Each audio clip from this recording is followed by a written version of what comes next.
కేంద్ర ప్రభుత్వం నుంచి రాష్ట్రానికి రావాల్సిన 15,000 కోట్ల రూపాయల నిధులు వచ్చేలా కృషి చేయాలని కాంగ్రెస్ ఎంపీలకు డిప్యూటీ సీఎం మల్లు భట్టి విక్రమార్క దిశానిర్దేశం చేశారు. ఢిల్లీలోని తెలంగాణ భవన్లో అందుబాటులో ఉన్న ఎంపీలతో భట్టి విక్రమార్క సమావేశమయ్యారు.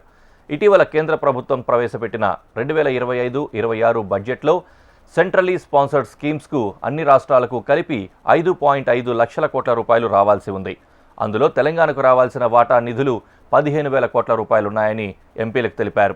కేంద్రం నుంచి రావాల్సిన పెండింగ్ నిధుల వివరాలపై వారికి పవర్ పాయింట్ ప్రజెంటేషన్ ఇచ్చారు.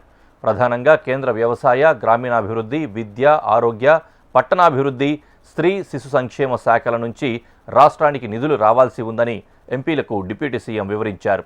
అదేవిధంగా కేంద్రం నుంచి రావాల్సిన పెండింగ్ పనులు, నిధులకు సంబంధించి రాష్ట్ర ప్రభుత్వం తయారు చేసిన బుక్లెట్లను ఎంపీలకు అందజేశారు.